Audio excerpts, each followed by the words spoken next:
नमस्कार दोस्तों, स्वागत है आपका आपके अपने चैनल शिक्षा की ज्योति ऑल क्लासेस पर। तो आज की क्लास एस्टेट और एनवीएस के हिंदी के बच्चों के लिए बहुत ही खास होने वाली है। कारण क्योंकि अगर हम एस्टेट की एग्ज़ाम डेट की बात करें और एनवीएस की जो संभावित परीक्षा तिथि बताई जा रही है तो लगभग आसपास ही है, कोई ज़्यादा डिफरेंस नहीं है। वीडियो बिल्कुल छोटी रहेगी, बिल्कुल व्यवहारिक रूप से मैं आपको समझाऊंगी कि किस प्रकार से आपको पढ़ना है, क्लास को पूरा देखना है। ठीक है। अब मुद्दा है कि दिन रह गए 20 और इन 20 दिनों में तैयारी कैसे की जाए। कई बच्चे हिंदी को हल्के में लेने की गलती कर देते हैं, ठीक है, जो कि आपको नहीं करनी है। मैं आपकी जानकारी के लिए बता दूं कि 2019 में पीजीटी हिंदी के सिर्फ 100 में से कुछ ज़्यादा बच्चे ही क्वालिफाई हुए थे एस्टेट में। ठीक है। तो इसका मतलब आपको अंदाज़ा लगाना है कि आपने किस प्रकार से तैयारी करनी है। दिन कितने हैं? 20। इन 20 दिनों में आपको स्मार्ट स्टडी करनी है ताकि आपका पेपर हो जाए क्वालिफाई और आप आने वाली हरियाणा की टीचर वैकेंसी के लिए एलिजिबल हो जाओ। ठीक है। अब देखते हैं कि आपने पढ़ना कैसे है, आपने तैयारी किस प्रकार से करनी है इन 20 दिनों में। सबसे पहले हम बात करते हैं कि पेपर कितने नंबर का होता है। पेपर होता है 150 नंबर का। हर बच्चे को इतना अब तक पता चल गया होगा। ठीक है।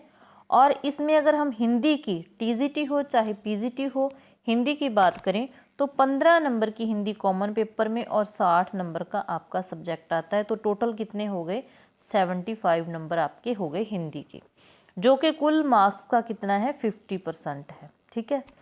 यहाँ तक आपको पता चला कि ये 50 हिंदी आपके लिए कितनी इम्पोर्टेंट है। ये 75 नंबर की आपको देखने को मिलेगी। अब सबसे पहले अगर हम बात करें तो साइको आ गई 30 नंबर की। ठीक है। ये 30 नंबर भी अगर हम बात करें कि 75 हिंदी के, और हिंदी के बाद अगर कोई ज़्यादा वेटेज जिस सब्जेक्ट की है तो वो है सीडीपी। ठीक है, सीडीपी। अब सीडीपी को आपको कैसे तैयार करना है?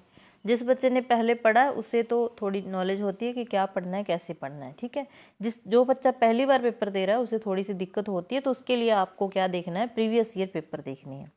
प्रीवियस ईयर पेपर में आपको देखना है कि जो टॉपिक है ऐसे जिनमें से हर बार एग्जाम्स में प्रश्न पूछे गए हैं, तो आपने ऐसे 20 दिन हैं तो 20 टॉपिक सेलेक्ट कर लेने हैं।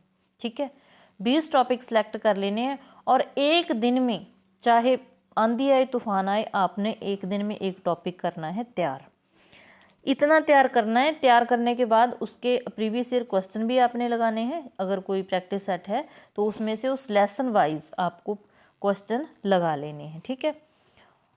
जो उस लेसन में से आपको मिले मुश्किल कि भाई ये चीज़ें तो मुझे याद हो ही नहीं रही हैं, उसको आपने इस प्रकार से अपनी कॉपी में नोट करना है, कागज़ पर नोट करना है। ठीक है। कागज़ पर आपने उसको नोट करना है और दिन में 1-2 बार जब भी आपको समय मिले, मतलब कि जैसे लड़कियां हैं थोड़ा बहुत अपनी मम्मी के साथ घर का काम करवाती हैं, या जो गृहिणियां हैं वो पेपर की तैयारी कर रही हैं, उन्हें तो लगभग सारा काम ही करना पड़ता है।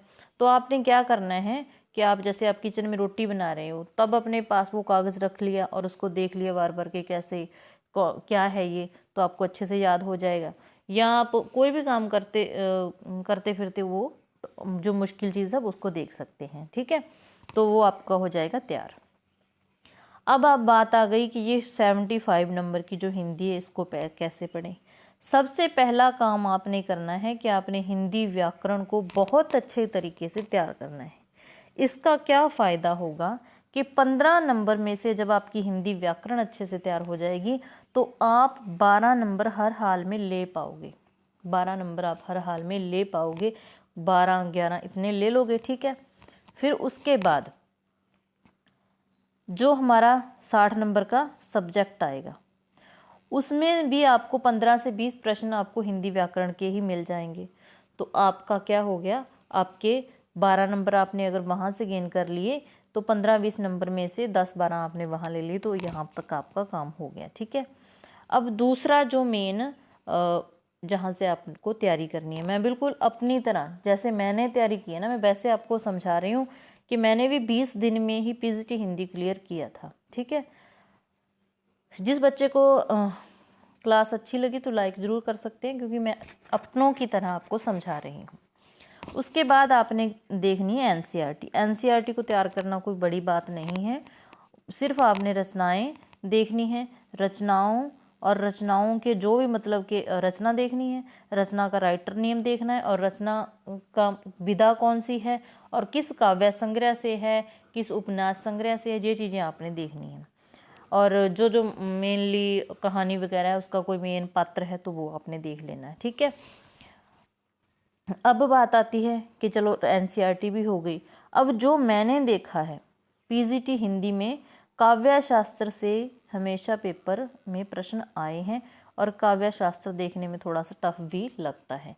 जैसे शब्द शक्तियाँ हैं, काव्य गुण हैं, काव्य हेतु, काव्य प्रयोजन, ये सारी चीज़ें, उसमें काव्य दोष वगैरह यहाँ से प्रश्न पूछे जाते हैं। भारतीय काव्य शास्त्र से ज़्यादा आता है, और दूसरे से मतलब कि पाश्चात्य काव्य शास्त्र से थोड़ा 1-2 प्रश्न पूछ लिए जाते हैं। एनसीईआरटी के बाद आपको काव्य शास्त्र तैयार करना, और बाद में रह जाएगा रचनाओं वाला सेक्शन। वो आज तक जितनी भी मतलब कि आपने पढ़ी वगैरह हैं उनमें से कुछ आपकी जानी पहचानी होती हैं, तो कुछ प्रश्न अपने आप सही हो जाते हैं, ठीक है।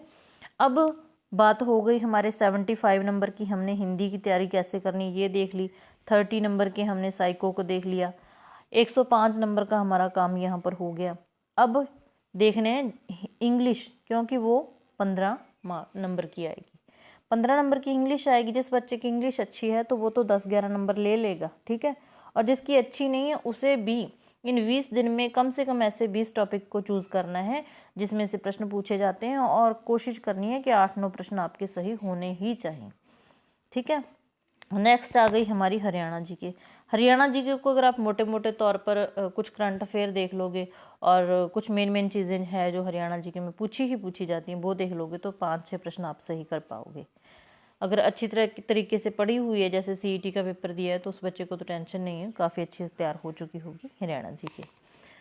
बारी आती है मैथ में। मैथ्स के लिए काफ़ी बच्चों को दिक्कत होती है कि नहीं कर पाते, या तो आपने क्या करना है कि एचटेट का, जो एचटेट की बात हो रही है, तो एचटेट का एक रूल है कि एक ही तरीके के प्रश्न पूछे जाते हैं। अगर मैथ्स की बात करें तो एक ही तरीके के प्रश्न हर बार देखने को मिल जाते हैं, थोड़ा बहुत चेंज करके। तो आपने 5-4 ऐसे क्वेश्चन चूज़ कर लेने हैं जो मतलब कि थोड़े बहुत हेर फेर के द्वारा पूछ ही लिए जाते हैं, तो वो आपने देख लेने हैं, ठीक है।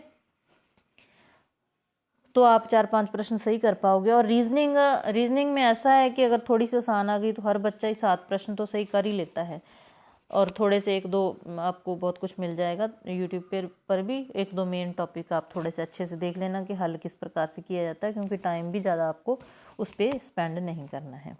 तो ये तो हो गई हमारी स्ट्रैटेजी कि हमें किस प्रकार से तैयारी करनी है। अब मैं आपके लिए क्या कर सकती हूँ, मैं आपको ये बताती हूँ, ठीक है। सबसे पहले अगर मैं बात करूँ हिंदी टीजीटी और पीजीटी वाले बच्चों के लिए, खास करके जो एनवीएस के बच्चे हैं वो भी, क्योंकि हिंदी हमारी एक ही हिंदी भाषा है और सिलेबस भी लगभग सेम ही रहता है। जैसे नाटक से प्रश्न पूछ लिए, उपन्यास से पूछ लिए, कहानी से पूछ लिए, आदिकाल वगैरह, नामकरण, सब कुछ वही सेम रहता है। चाहे आप एनवीएस के स्टूडेंट हो, चाहे एचटेट के स्टूडेंट हो, अगर आप हिंदी साहित्य को पढ़ना चाहते हैं तो आज की वीडियो के में आपने कमेंट ज़रूर करना है, ठीक है। क्योंकि क्लास मेरी लगभग 2-3 तैयार हैं, सिर्फ अपलोड करने मतलब कि रिकॉर्ड करने वाली हैं, वो आपको मिल जाएंगी। उसके बाद एनसीईआरटी का जो सेक्शन है वो मैं आपको कंप्लीट करवा दूंगी। आपको हर दूसरे तीसरे दिन एक क्लास मिलेगी जिसमें सिर्फ और सिर्फ आपको टू द पॉइंट जो पेपर में पूछा जा सकता है वो मिल जाएगा। उसके लिए आपको क्लास हर रोज़ मिल जाएगी, लेकिन मैं सच आपको बता रही हूँ व्यवहारिक रूप से, क्योंकि मैं क्लास अपलोड कर दूँ कोई भी बच्चा ना देखे, ठीक है। वैसे तो कहते हैं कि चलो अभी चैनल नया है, सब्सक्राइबर कम है, अभी तक ये भी कंफर्म नहीं है कौन सा सब्जेक्ट बच्चे पढ़ रहे हैं या किस प्रकार से, तो वो दिक्कत हो जाती है। तो आपने क्या करना है, कमेंट में बताना है कि आपने कौन कौन पढ़ने के लिए पढ़ना चाहता है या ज़रूरत है, ठीक है। अब मैं अपने हिसाब से आपको 8 बजे हर रोज़ एक साहित्य की क्लास दे सकती हूँ, हिंदी साहित्य की, जिसमें जो मेन पॉइंट है पेपर के जो आने वाले हैं वो हम कवर करेंगे। उसके अलावा एनसीईआरटी की क्लास आपको रोज़ 5 बजे शाम को मिल सकती है, लेकिन आपने उस टाइम अगर आप देख सकते हो, बाकी आपका टाइम का जो भी मतलब कि हो आप कमेंट में बता सकते हैं। तो ये थी हमारी आज की क्लास, जिसमें हमने जाना है कि किस प्रकार से हिंदी की तैयारी कर सकते हैं। अगर कोई बच्चा ये ठान ले कि मैंने तो करना ही है, क्योंकि आगे वैकेंसी आने वाली है और हरियाणा में इतनी जल्दी वैकेंसी नहीं आती। इस बार कह रहे हैं कि आपको मौका तो मिलेगा, क्योंकि टीजीटी की वैकेंसी वापस ले लेगी है, दोबारा रीओपन होगी, दोबारा से निकालेंगे। तो आपने इन 20 दिनों में ही कर दिखाना है मतलब कि। तो अगर आपको क्लास अच्छी लगी तो एक लाइक करके कमेंट ज़रूर करना कि आप पढ़ना चाहते हो। नहीं, ऐसे फिर मेरा भी कोई फ़ायदा नहीं होता। तो कमेंट करना, और जो बच्चा चैनल पर पहली बार आया है चैनल को सब्सक्राइब ज़रूर कर लेना। मिलते हैं नेक्स्ट क्लास में। हो सकता है वो नेक्स्ट क्लास हमारी हिंदी साहित्य की हो या एनसीईआरटी की। तब तक के लिए बाय। क्लास देखने के लिए धन्यवाद।